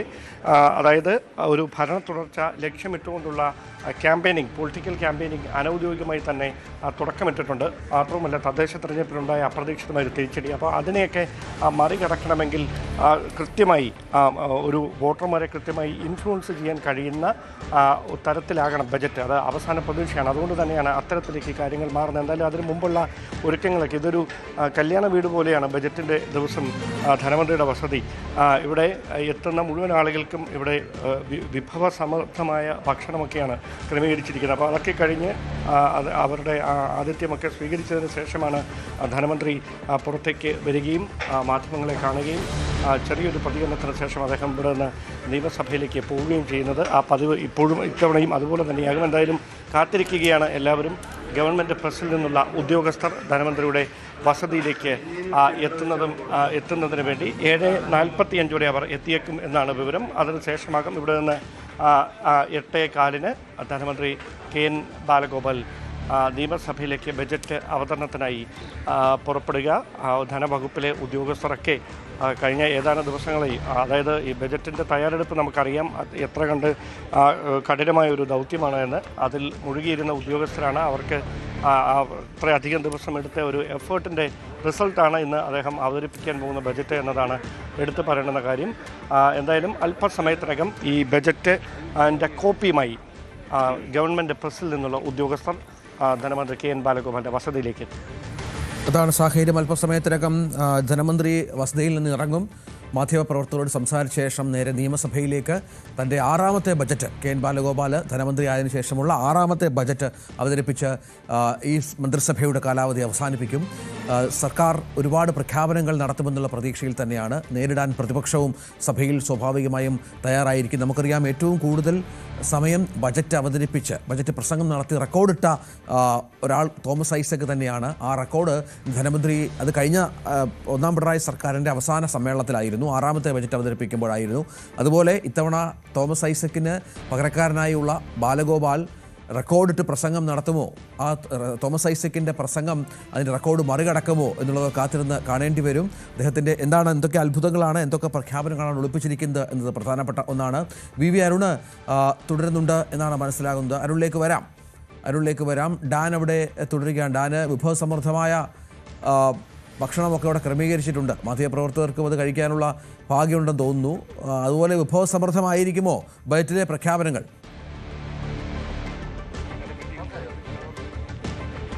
അങ്ങനെയാണ് ആകേണ്ടത്. കാരണം അങ്ങനെ തന്നെ ആകും എന്നും നമുക്ക് പ്രതീക്ഷിക്കാം. കാരണം തെരഞ്ഞെടുപ്പിൻ്റെ പ്രഖ്യാപനം വൈകാതെ തന്നെ ഉണ്ടാകാനുള്ളൊരു സാധ്യതയുണ്ട്. ഏതാണ്ട് വരുന്ന ഒരു മാസത്തിനകത്ത് അത്തരം കാര്യങ്ങളൊക്കെ ഉണ്ടായേക്കാം, വിജ്ഞാപനം വന്നേക്കാം. അതൊക്കെ മുന്നിൽ കണ്ടുകൊണ്ട് തന്നെയാണ് ഇങ്ങനെ ഈ അവസാന ബജറ്റിന്, വലിയ സാമ്പത്തിക പ്രതിസന്ധിക്കിടയിലും അവസാന ബജറ്റിന് തയ്യാറെടുക്കുന്നത്. കഴിഞ്ഞ ദിവസം വൈകിട്ടാണ് സർക്കാരിൻ്റെ മന്ത്രിസഭാ യോഗത്തിന് ശേഷം നിർണായകമായ 2 പ്രഖ്യാപനങ്ങൾ റവന്യൂ വകുപ്പ് മന്ത്രി നടത്തിയത്. അതിൽ ഒന്ന് വയനാടുമായി ബന്ധപ്പെട്ടാണ്. അതായത് ചൂരൽമലയിലെ 555 ദുരന്തബാധിതരുടെ 1620 വായ്പകളെ ഏതാണ്ട് 18,75,00,000 ചില്ലുമാനം രൂപ അത് സർക്കാർ ഏറ്റെടുക്കുന്നു എന്നുള്ള പ്രഖ്യാപനം സ്വാഭാവികമായി അത്തരം കാര്യങ്ങളൊക്കെ, അതായത് അത് പെട്ടെന്ന് ഈ ഒരു ഘട്ടത്തിൽ അങ്ങനെ ഒരു പ്രഖ്യാപനം ആരും പ്രതീക്ഷിച്ചിരുന്നില്ല എന്നതാണ് വാസ്തവം. അതോടൊപ്പം അതുമായി ബന്ധപ്പെട്ട പ്രതിപക്ഷമടക്കം ഉന്നയിക്കുന്ന കാര്യങ്ങളുണ്ട്. ഇത്രയും വൈകിപ്പിക്കേണ്ട കാര്യമില്ലായിരുന്നു, അങ്ങനെയായിരുന്നെങ്കിൽ ഈ മൊറട്ടോറിയവും പലിശയുമൊക്കെ ഒഴിവാക്കാമായിരുന്നു. എന്തായാലും അത്തരം കാര്യങ്ങളൊക്കെ നടക്കുന്നതിനിടയിലാണ് ഇവിടെ ഈ ഒരു വലിയ തരത്തിൽ, അതായത് ഈ ബജറ്റിൻ്റെ പ്രഖ്യാപനത്തിനുള്ള തയ്യാറെടുപ്പുകൾ ഒരു വശത്ത് നടക്കുന്നത് എന്നതാണ് എടുത്തു പറയേണ്ടുന്ന കാര്യം. ഫിനാൻസ് സെക്രട്ടറിയാണ് എന്നാണ് മനസ്സിലാക്കാൻ കഴിയുന്നത്. ഒരുപക്ഷെ അദ്ദേഹമായിരിക്കാം KR ജ്യോതിലാൽ. അദ്ദേഹം KN ബാലഗോപാലിനെ സന്ദർശിക്കുന്നതിന് വേണ്ടി അദ്ദേഹത്തിൻ്റെ വസതിയിലേക്ക് എത്തുകയാണ്. ഒരുപക്ഷെ അതിന് പിന്നാലെ മറ്റ് ഉദ്യോഗസ്ഥരൊക്കെ എത്തിയേക്കാം. എന്തായാലും ഏറ്റവും നിർണായകമായിട്ടുള്ള ചില പ്രഖ്യാപനങ്ങൾ ഇന്നത്തെ ബജറ്റിൽ ഉണ്ടാകും എന്ന് തന്നെയാണ് വിലയിരുത്തപ്പെടുന്നത്. കാരണം അത്തരത്തിലാണ് നിലവിലെ സാഹചര്യവും. എന്തായാലും കാത്തിരിക്കുകയാണ് കേരളം പ്രതീക്ഷയോടെ രണ്ടാം പിണറായി സർക്കാരിൻ്റെ അവസാന ബജറ്റിൽ ഏത് തരത്തിലുള്ള ജനക്ഷേമ പദ്ധതികളുടെ പ്രഖ്യാപനമാകും ഉണ്ടാകുന്നത് എന്നറിയാൻ. ക്ഷേമ പെൻഷൻ വിതരണം പ്രധാനപ്പെട്ട ഒന്നായി മന്ത്രി പറയുന്നുണ്ട്. അതിദാരിദ്ര്യ നിർമ്മാർജ്ജനം, പരമ്പരാഗത വ്യവസായ മേഖലയെ രക്ഷിച്ചെടുക്കൽ, KSRTCയിലെ കൃത്യമായ ശമ്പള വിതരണം, പദ്ധതിയുടെ പൂർത്തീകരണം, വിഴിഞ്ഞം പദ്ധതിയുടെ പൂർത്തീകരണം, കിഫ്ബിയുടെ ഭംഗിയായ നടത്തിപ്പ്, മെഡിസെപ്പ് ആരോഗ്യ ഇൻഷുറൻസ് പദ്ധതി, ഇവയെല്ലാം ധനമന്ത്രിയുടെ പരിഗണനയിലുള്ള കാര്യങ്ങൾ തന്നെയാണ്. മദ്യത്തിന് വില വർദ്ധിപ്പിക്കില്ല എന്ന് ധനമന്ത്രി പറയുന്നുണ്ട്. മദ്യത്തെ പ്രോത്സാഹിപ്പിക്കില്ല എന്നും അദ്ദേഹം പറയുന്നുണ്ട്. ഏതായാലും 6000 കോടി രൂപ കേന്ദ്രവിഹിതം വെട്ടിക്കുറച്ച കാര്യം കൂടി കഴിഞ്ഞ ദിവസം മാധ്യമങ്ങളെ കണ്ടപ്പോൾ ധനമന്ത്രി KN ബാലഗോപാൽ പറഞ്ഞിരുന്നു. വികസനത്തിന് തന്നെ ഊന്നൽ നൽകിക്കൊണ്ടുള്ള വളരെ പ്രധാനപ്പെട്ട ബജറ്റ് അവതരിപ്പിക്കും ബാലഗോപാൽ എന്നാണ് നമ്മൾ കരുതേണ്ടത്. ഏതായാലും നമുക്ക് കാത്തിരുന്ന് കാണണം ഏതൊക്കെ തലത്തിലുള്ള പ്രത്യേകതകൾ ഈ ബജറ്റിൽ ഉണ്ടാകും എന്ന കാര്യത്തിൽ. ഡാൻ കുര്യനും VV അരുണും CV അനുമോദും ഒപ്പം ഡാനി പോളുമാണ് ബജറ്റിൻ്റെ വിശദാംശങ്ങൾ നമുക്കായി പങ്കുവെച്ചുകൊണ്ടിരിക്കുന്നത്. അല്പസമയത്തിനകം ഈ വീട്ടിൽ നിന്നും, തൻ്റെ ഔദ്യോഗിക വസതിയിൽ നിന്നും KN ബാലഗോപാൽ പുറത്തേക്കിറങ്ങി സഭയിലേക്ക് പോകും. അതിനു മുൻപ് നേരത്തെ ഡാൻ പറഞ്ഞതുപോലെ ഉദ്യോഗസ്ഥരെത്തി ബജറ്റിൻ്റെ കോപ്പി കൈമാറും എന്ന കാര്യത്തിൽ സംശയമില്ല. അല്പസമയത്തിനകം തന്നെ അത് സംഭവിക്കുകയും ചെയ്യും. തുടർന്ന് ചടങ്ങുകളിലേക്ക്, പ്രധാനപ്പെട്ട ഔദ്യോഗികമായ കാര്യങ്ങളിലേക്ക് കടക്കുകയാണ്. നമ്മൾ കാത്തിരിക്കണം എന്തൊക്കെയാണ് പ്രധാനപ്പെട്ട നേട്ടങ്ങൾ ബജറ്റിലൂടെ പൊതുജനത്തിന് ലഭിക്കുക എന്നുള്ളത്. സർക്കാർ ജീവനക്കാരുടെ ഒരു പ്രതീക്ഷയാണ് ഏറ്റവും പ്രധാനമായി ഉള്ളത്. സർക്കാർ ജീവനക്കാർക്ക് ഒരുപക്ഷെ കോളടിച്ചേക്കാം. ക്ഷേമ പെൻഷനിൽ സസ്പെൻസ് നിലനിർത്തുകയാണ്. ഇനിയും ക്ഷേമ പെൻഷൻ വർദ്ധിപ്പിക്കാനാവില്ല എന്ന നിലപാട് തന്നെയാണ്. കാരണം 55,000 കോടി രൂപയുടെ ബാധ്യത ഈ ക്ഷേമ പെൻഷനുമായി ബന്ധപ്പെട്ട് സംസ്ഥാന സർക്കാരിന് ഉണ്ട് എന്നാണ് മനസ്സിലാക്കേണ്ടത്. ജനപ്രിയ പ്രഖ്യാപനങ്ങൾ വാരി നിറച്ചുകൊണ്ടുള്ള ഒരു ബജറ്റ് തന്നെ പ്രതീക്ഷിക്കണം. LDF തുടർഭരണം കിട്ടുമെന്ന് ഉറപ്പ് വരുത്തിക്കൊണ്ടുള്ള ഒരു ബജറ്റ് പ്രഖ്യാപിക്കുക എന്നുള്ളത് അദ്ദേഹത്തിൻ്റെ വലിയൊരു ബാധ്യത കൂടിയാണ്. പോസിറ്റീവ് ബജറ്റ് ആകുമെന്ന് പ്രഖ്യാപിച്ചിട്ടുണ്ട്. ക്ഷേമ പെൻഷൻ 1600 നിന്ന് ഒക്ടോബറിൽ 2000 ആക്കി വർദ്ധിപ്പിച്ചിരുന്നു. തെരഞ്ഞെടുപ്പ് തൊട്ട് മുമ്പായിരുന്നു. പക്ഷേ ആ പ്രയോജനം തെരഞ്ഞെടുപ്പിൽ ഉണ്ടാകാത്തത് ഇടതുമുന്നണിയുടെ കണ്ണ് തുറപ്പിച്ചിട്ടുണ്ട്. ഇത് 2500 വരെ ആക്കിയാലും അത്ഭുതപ്പെടേണ്ട. കാരണം ഇടതുമുന്നണിയുടെ പ്രകടന പത്രികയിലെ പ്രഖ്യാപനമായിരുന്നു 2500 രൂപ ക്ഷേമ പെൻഷൻ എന്നുള്ളത്. പക്ഷേ അതിൻ്റെ പ്രായോഗിക ബുദ്ധിമുട്ടുണ്ട്, ധന പ്രശ്നങ്ങളുണ്ട്. കേന്ദ്രം കടമെടുപ്പ് പരിധിയിലും മറ്റും വരുത്തിയ ഗ്രാൻറ്റുകളിലും മറ്റും വരുത്തിയ കടുംവെട്ട് സംസ്ഥാനത്തിൻ്റെ നട്ടെല്ല് ഒടിച്ച പശ്ചാത്തലം കൂടിയുണ്ട്. ഇങ്ങനെ അനവധി കാര്യങ്ങൾ പരിഗണിച്ചുകൊണ്ടുള്ള ഒരു ബജറ്റായിരിക്കും അവതരിപ്പിക്കുക. മറ്റു വാർത്തയിലേക്ക്. ലോക കേരള സഭയുടെ 5ാം സമ്മേളനത്തിന് ഇന്ന് തിരുവനന്തപുരത്ത് തുടക്കമാകും. വൈകിട്ട് നിശാഗന്ധി ഓഡിറ്റോറിയത്തിൽ പൊതുയോഗവും വിവിധ കലാപരിപാടികളും മുഖ്യമന്ത്രി പിണറായി വിജയൻ ഉദ്ഘാടനം ചെയ്യും. 125 രാജ്യങ്ങളിൽ നിന്നും 28 ഇന്ത്യൻ സംസ്ഥാനങ്ങളിൽ നിന്നുമുള്ള പ്രവാസി പ്രതിനിധികൾ 3 ദിവസത്തെ സമ്മേളനത്തിൽ പങ്കെടുക്കും. 8 വിഷയങ്ങളെ അടിസ്ഥാനത്തിലുള്ള ചർച്ചകളും 7 മേഖലാ സമ്മേളനങ്ങളും നിയമസഭയിലെ ശങ്കരനാരായണൻ തമ്പി ഹാൾ നടക്കും. മന്ത്രിമാർ, വകുപ്പ് സെക്രട്ടറിമാർ, വിഷയ വിദഗ്ധർ, MLA മാർ എന്നിവർ 3 ദിവസത്തെ ചർച്ചയിലും പങ്കെടുക്കും. ബാരാമതിയിൽ വിമാനാപകടത്തിൽ കൊല്ലപ്പെട്ട മഹാരാഷ്ട്ര ഉപമുഖ്യമന്ത്രിയും NCP നേതാവുമായ അജിത് പവാറിന്റെ സംസ്കാരം ഇന്ന് നടക്കും. രാവിലെ 11 മണിക്കാണ് ചടങ്ങുകൾ. പ്രധാനമന്ത്രി ഉൾപ്പെടെ പങ്കെടുക്കുമെന്നാണ് വിവരം. അതേസമയം അജിത് പവാറിന്റെ മരണത്തിൽ ഗൂഢാലോചനാവാദങ്ങൾ തള്ളി ശരത് പവാർ തന്നെ രംഗത്ത് വന്നു. അപകടത്തെ രാഷ്ട്രീയവൽക്കരിക്കരുതെന്നും മരണത്തിൽ ഗൂഢാലോചന ഇല്ലെന്നും ശരത് പവാർ പ്രതികരിച്ചു. ഇതിനിടെ അപകടത്തിന്റെ കാരണം കണ്ടെത്താൻ വിമാനത്തിന്റെ ബ്ലാക്ക് ബോക്സ് ഉൾപ്പെടെയുള്ള പരിശോധനകൾ അന്വേഷണ സംഘം ആരംഭിച്ചു കഴിഞ്ഞു. MG മിഥുൻ ഏറ്റവും പുതിയ വിവരങ്ങളുമായി ചേരുകയാണ്. മിഥുന്, നമ്മളൊക്കെ വല്ലാതെ ഞെട്ടിപ്പോയ, ഇന്ത്യ ഒട്ടാകെ ഞെട്ടിപ്പോയ ഒരു അപകട മരണമാണ്. അത്രത്തോളം ഒരു കിങ് മേക്കറായിരുന്ന അജിത് പവാറിൻ്റെ മരണം. അതിൽ ദുരൂഹതകൾ ആദ്യം ആരോപിച്ചത് മമതാ ബാനർജിയാണ്. പക്ഷേ അത് ശരത് പവാർ പൂർണ്ണമായും തള്ളി പറയുകയാണ്. ഒപ്പം കുടുംബാംഗങ്ങളും ഇതുമായി ബന്ധപ്പെട്ട പ്രതികരണം നടത്തിയിട്ടുണ്ട് എന്നാണ് മനസ്സിലാകുന്നത്. ഇപ്പോൾ അന്വേഷണം എങ്ങനെ പുരോഗമിക്കുന്നു? DGCA തെളിവെടുപ്പ് ആരംഭിച്ചു കഴിഞ്ഞല്ലോ. രജിത്ത്, കഴിഞ്ഞ ദിവസം തന്നെ ശരത് പവാർ ഇക്കാര്യത്തിലൊരു വ്യക്തമായ വിവരങ്ങൾ നൽകിയിരുന്നു, ഒരു പ്രതികരണം നൽകിയിരുന്നു. അതായത് ഒരു തരത്തിലും ഈ മരണത്തെ രാഷ്ട്രീയവൽക്കരിക്കാൻ പാടില്ല, അങ്ങനെയുള്ള ആരോപണങ്ങൾ അത് പൂർണ്ണമായും തള്ളിക്കൊണ്ട് ശരത് പവാറും ഒപ്പം തന്നെ കുടുംബവും രംഗത്ത് വരുന്നൊരു പശ്ചാത്തലം. അതായത് കഴിഞ്ഞ ദിവസം ബംഗാൾ മുഖ്യമന്ത്രി മമതാ ബാനർജിയാണ് ഈ ഒരു വിഷയത്തിൽ ചില ആരോപണങ്ങളുമായി രംഗത്ത് വരുന്നത്. അതായത് ഈ മരണത്തിന് പിന്നിൽ BJP ആണെന്ന രീതിയിൽ സംശയിക്കേണ്ടിയിരിക്കുന്നു എന്നുള്ള രീതിയിലുള്ള പ്രതികരണമായിരുന്നു മമതാ ബാനർജിയുടെ ഭാഗത്തുനിന്ന് ഉണ്ടായിരുന്നത്. അതായത് 2 ദിവസം കൂടി കഴിഞ്ഞാൽ NDA വിടാനുള്ള ചർച്ചകൾ, അത് ഇന്ത്യ സഖ്യത്തിൻ്റെ ഭാഗമാകാൻ അജിത് പവാർ വീണ്ടും ഒരുങ്ങുന്നു എന്നുള്ള രീതിയിലുള്ള ചർച്ചകൾ നടക്കാനിരിക്കേണ്ടിയിരുന്നു. അതിന് മുന്നോടിയായാണ് ഇത്തരത്തിലുള്ള യാത്ര ബരാമതിയിലേക്ക് അദ്ദേഹം പോവുകയും ചെയ്തു. തൻ്റെ സ്വന്തം മണ്ഡലത്തിലേക്ക് എത്തി അവിടുത്തെ ജനങ്ങളെ കണ്ടതിന് ശേഷം തിരികെ വീണ്ടും NDA പാളയത്തിൽ നിന്ന് ഇന്ത്യ സഖ്യത്തിൻ്റെ ഭാഗത്തേക്ക് എത്തുന്നതിന് വേണ്ടിയുള്ള ശ്രമങ്ങൾ അല്ലെങ്കിൽ അതുമായി ബന്ധപ്പെട്ടുള്ള ചർച്ചകൾ നടത്തുന്നതിന് വേണ്ടിയായിരുന്നു ഇങ്ങനെയൊരു യാത്ര സംഘടിപ്പിച്ചത്. ആ വേളയിലാണ് ഇങ്ങനെയൊരു അപകടമുണ്ടാവുകയും ധാരണ അന്ത്യത്തിലേക്ക് അദ്ദേഹത്തെ നയിക്കുകയും ചെയ്തത്. അതിലാണ് ചില സംശയം മമതാ ബാനർജി ഉൾപ്പെടെയുള്ള നേതാക്കൾ പങ്കുവയ്ക്കുകയും സുപ്രീം കോടതിയുടെ മേൽനോട്ടത്തിൽ ഒരു അന്വേഷണം വേണമെന്നുള്ള ആവശ്യം മുന്നോട്ട് വയ്ക്കുകയും ചെയ്തത്. അതാണ് ഇപ്പോൾ ശരത് പവാർ അടക്കമുള്ളവർ തള്ളിക്കൊണ്ട് ഈ മരണത്തെ രാഷ്ട്രീയവൽക്കരിക്കരുത് എന്നുള്ള അടക്കമുള്ള കാര്യങ്ങൾ, ഒപ്പം തന്നെ ഇപ്പോൾ ഉയർന്നു വന്നിരിക്കുന്ന ആരോപണങ്ങൾ പൂർണ്ണമായും നിഷേധിച്ചുകൊണ്ട് ഈ നേതാക്കളടക്കം രംഗത്ത് വരുന്ന പശ്ചാത്തലം. എന്തായാലും അത് ആ ഒരു അഭ്യൂഹങ്ങളൊക്കെ ഇപ്പോൾ ഏറെക്കുറെ അവസാനിച്ചിരിക്കുന്നു എന്ന് തന്നെ വേണം നമുക്ക് മനസ്സിലാക്കാൻ. മറ്റൊന്ന്, അദ്ദേഹത്തിൻ്റെ സംസ്കാര ചടങ്ങുകൾ ഇന്ന് 11 മണിക്ക് ആരംഭിക്കും. പ്രധാനമന്ത്രിയോട് അടക്കമുള്ള നേതാക്കൾ ഈ ഒരു സംസ്കാര ചടങ്ങിൽ പങ്കെടുക്കാൻ എത്തിയേക്കുമെന്നുള്ള വിവരങ്ങൾ കൂടി പുറത്തു വരുന്നുണ്ട്. അത്തരത്തിൽ ഔദ്യോഗിക വിവരങ്ങളൊന്നും തന്നെ ഇതുമായി ബന്ധപ്പെട്ട ഇതുവരെയും പുറത്തു വന്നിട്ടുള്ളൂ. മറ്റൊന്ന്, ഈ അപകടം എങ്ങനെ ഉണ്ടായി അതുമായി ബന്ധപ്പെട്ടുള്ള അന്വേഷണങ്ങൾ പുരോഗമിക്കുന്നുണ്ട്. DCയുടെ ഭാഗത്തുനിന്നൊക്കെ കൃത്യമായ അന്വേഷണങ്ങൾ, ഈ ബ്ലാക്ക് ബോക്സ് കഴിഞ്ഞ ദിവസം തന്നെ കണ്ടെത്തിയിരുന്നു, അത് കേന്ദ്രീകരിച്ചിട്ടുള്ള അന്വേഷണമാണ് നടക്കുന്നത്. മറ്റൊന്ന്, ഇപ്പോൾ ഒരു പ്രാഥമിക നിഗമനം അനുസരിച്ച് അറിയാൻ സാധിക്കുന്നത് ഈ ബരാമതിയിലെ ഈ എയർപോർട്ടിലെ റൺവേ എന്ന് പറയുന്നത് ഈ ടേബിൾ ടോപ്പ് റൺവേ എന്ന് പറയും. അതായത് ഇന്ത്യയിൽ തന്നെ ഏകദേശം 4 വിമാനത്താവളങ്ങളിലാണ് ഇങ്ങനെയുള്ള റൺവേകളുള്ളത്. പ്രത്യേകിച്ച് കേരളത്തിൽ കരിപ്പൂർ വിമാനത്താവളത്തിലുണ്ട്, മംഗലാപുരത്തും ഒപ്പം തന്നെ ആസാമിലുമാണ് ഇങ്ങനെയുള്ള ഈ ബരാമതിക്ക് പുറമേ മറ്റു 3 ഇടങ്ങളിലാണ് ഇങ്ങനെയുള്ള ഈ ടേബിൾ ടോപ്പ് റൺവേ എന്ന് പറയുന്നത്. അവിടെ ഈ ടേബിൾ ടോപ്പ് എന്ന് പറയുമ്പോൾ ഒരു മേശപ്പുറം എങ്ങനെയാണോ ആ രീതിയിലായിരിക്കും ഇവിടുത്തെ റൺവേ ക്രമീകരിച്ചിട്ടുള്ളത്. അതായത് അവിടെ കൃത്യമായ രീതിയിൽ ആ രീതിയിൽ ശ്രദ്ധയോടുകൂടി ലാൻഡ് ചെയ്യാനായില്ല എങ്കിൽ ഒരുപക്ഷെ വിമാനം തകരാൻ അല്ലെങ്കിൽ താഴേക്ക് പതിക്കാനുള്ള ഒരു സാധ്യതയുണ്ട്. കൂടുതലും പ്രത്യേകിച്ച് ഉയർന്ന ഭാഗങ്ങളിലായിരിക്കും ഇങ്ങനെയുള്ള റൺവേകൾ സ്ഥിതി ചെയ്യുന്നത് എന്നുള്ളതാണ്. അവിടെ കൂടുതൽ ശ്രദ്ധയോടുകൂടി വിമാനം ലാൻഡ് ചെയ്യിക്കുക എന്നുള്ളതാണ് പൈലറ്റുകളെ സംബന്ധിച്ച് വളരെ ശ്രമകരമായ ഒരു ദൗത്യം തന്നെയാണ്. പക്ഷേ ഈ കഴിഞ്ഞ ദിവസങ്ങളിൽ ഈ മേഖലയിൽ ബരാമതിയിലടക്കമുള്ള മേഖലകളിൽ കനത്ത മൂടൽമഞ്ഞുണ്ടായിരുന്നു. അപ്പോൾ കാഴ്ചക്കുറവ് സ്വാഭാവികമായും ഉണ്ടായേക്കാമെന്നുള്ള ഒരു പ്രാഥമിക നിഗമനത്തിലേക്ക് അന്വേഷണ സംഘം എത്തുന്നുണ്ട്. ഈ സമയത്ത്, അതായത് ആദ്യം ലാൻഡ് ചെയ്യാനുള്ളൊരു ശ്രമം നടത്തുന്നു. അപ്പോൾ അത് പരാജയപ്പെട്ടതിനെ തുടർന്ന് വിമാനം വീണ്ടും പറന്നുയരുകയും ഏകദേശം 2ാമത്തെ ലാൻഡിങ്ങിനുള്ള ശ്രമം നടത്തുമ്പോൾ 100 മീറ്റർ ഉയരത്തിൽ വെച്ച് നിയന്ത്രണം നഷ്ടപ്പെടുകയും ആ സമയത്ത് പൈലറ്റ് ഇത്തരത്തിൽ ഈ എയർപോർട്ട് കൺട്രോൾ യൂണിറ്റുമായി ബന്ധപ്പെട്ട് സംസാരിച്ചിരുന്നു എന്നാണ് മനസ്സിലാക്കാൻ സാധിക്കുന്നത്. ചില സാങ്കേതികമായിട്ടുള്ള പ്രശ്നങ്ങളുണ്ട് എന്ന് പൈലറ്റ് അറിയിച്ചിരിക്കുന്നു എന്നുള്ള രീതിയിലുള്ള ചില വിവരങ്ങൾ കൂടിയുണ്ട്. അത് ഈ SIT പൂർണ്ണമായും ഈ അന്വേഷണ സംഘം ഇപ്പോൾ പരിശോധന നടത്തുകയാണ്. അതിന് നിയന്ത്രണം അടക്കം ഏർപ്പെടുത്തുകയും അതായത് പൂർണ്ണമായും കൈവശപ്പെടുത്തുകയും അക്കാര്യങ്ങൾ കേന്ദ്രീകരിച്ചുള്ള പരിശോധനകൾ നടത്തുന്നുണ്ട്. ഏതായാലും അന്വേഷണം പുരോഗമിക്കുകയാണ്. രാവിലെയാണ് അദ്ദേഹത്തിൻ്റെ സംസ്കാര ചടങ്ങുകൾ.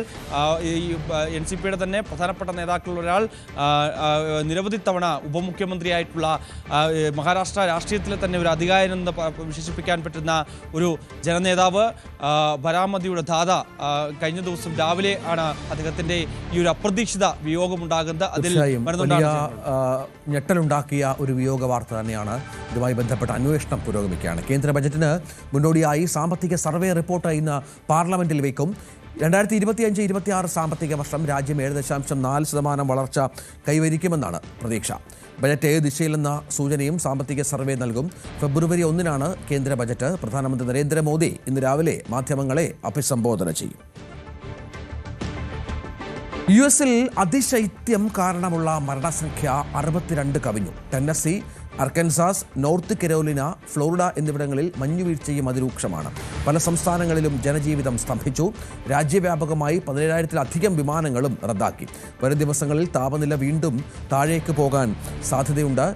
ബോംബ് സൈക്ലോൺ പോലെയുള്ള ശക്തമായ ശൈത്യക്കാറ്റും വീശിയടിച്ചേക്കുമെന്നാണ് കാലാവസ്ഥാ വകുപ്പ് വ്യക്തമാക്കുന്നത്.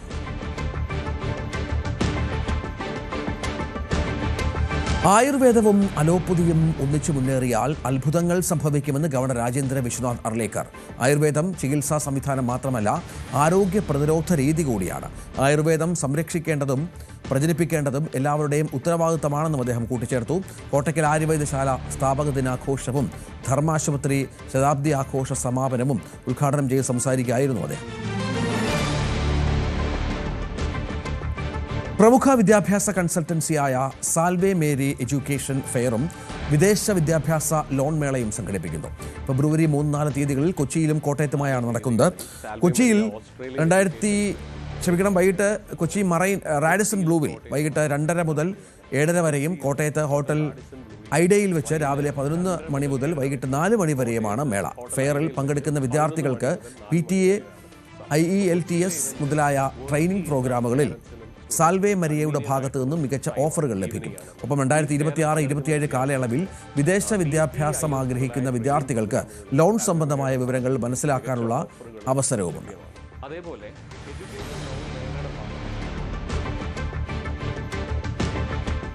മികച്ച ഉപഭോക്തൃ സേവനത്തിലുള്ള കൺസ്യൂമർ പ്രൊട്ടക്ഷൻ പുരസ്കാരം ദക്ഷിണേന്ത്യയിലെ പ്രമുഖ WPC PVC ബോർഡ് നിർമ്മാണ കമ്പനിയായ ഡമാക് ഇൻഡസ്ട്രീസ് ലിമിറ്റഡിന്. കൺസ്യൂമർ പ്രൊട്ടക്ഷൻ കേരളയും വിവരാവകാശ കൗൺസിലും സംയുക്തമായാണ് പുരസ്കാരം നൽകിയത്. ചിറ്റൂരിൽ നടന്ന ചടങ്ങിൽ മന്ത്രി K കൃഷ്ണൻകുട്ടി പുരസ്കാരം സമ്മാനിച്ചു. Damac director David Varghese award ഏറ്റുവാങ്ങി. Chittur KSCB director Murugadas award ജേതാവിനെ പൊന്നാട അണിയിച്ച് ആദരിച്ചു. ജവഹർലാൽ നെഹ്റു കൾച്ചറൽ സൊസൈറ്റി ഏർപ്പെടുത്തിയ മഹാത്മജി പുരസ്കാരങ്ങൾ പ്രഖ്യാപിച്ചു. മികച്ച വാർത്താ അവതാരകനുള്ള പുരസ്കാരത്തിന് news 18 associate editor Ranjith Ramendran അർഹനായി. മികച്ച MLAയ്ക്കുള്ള പുരസ്കാരം മുഹമ്മദ് മുഹസിനും നവാഗത നിയമസഭാ സാമാജികനുള്ള പുരസ്കാരം MS അരുൺകുമാറിനും ലഭിക്കും.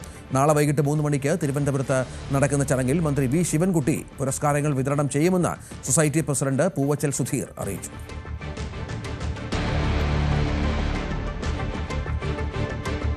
T20 ലോകകപ്പിന് മുൻപുള്ള അവസാന മത്സരത്തിൽ ഇന്ത്യ ന്യൂസിലൻഡ് ടീമുകൾ ഇന്ന് തിരുവനന്തപുരത്തെത്തും. മറ്റന്നാൾ വൈകിട്ട് 7 മണിക്ക് കാര്യവട്ടം സ്പോർട്സ് ഹബ്ബിലാണ് 5 മത്സര പരമ്പരയിലെ അവസാന മത്സരം.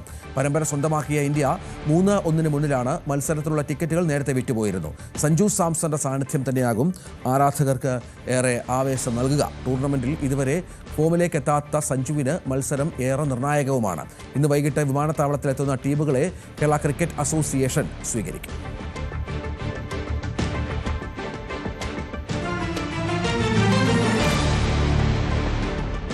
കായംകുളം സ്വദേശി ഗായത്രിയുടെ പിറന്നാളാണ്. അച്ഛനും അമ്മയും അപ്പൂപ്പന്മാരും അമ്മുമാരും അടക്കം കുടുംബാംഗങ്ങൾ ഗായത്രി കുട്ടിക്ക് ആശംസകൾ നേരുകയാണ്. ന്യൂസ് 18-ൻ്റെയും പ്രിയപ്പെട്ട ആശംസ നേരുന്നു ഗായത്രിക്ക്.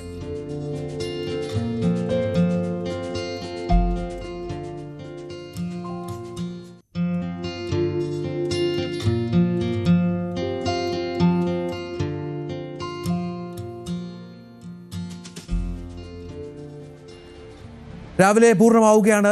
എല്ലാ പ്രേക്ഷകർക്കും ഒരിക്കൽ കൂടി ഒരു നല്ല ദിവസം ആശംസിക്കുന്നു. ഇടവേളയ്ക്ക് ശേഷം ഇനി പോലീസ് പെട്രോൾ കാണാം.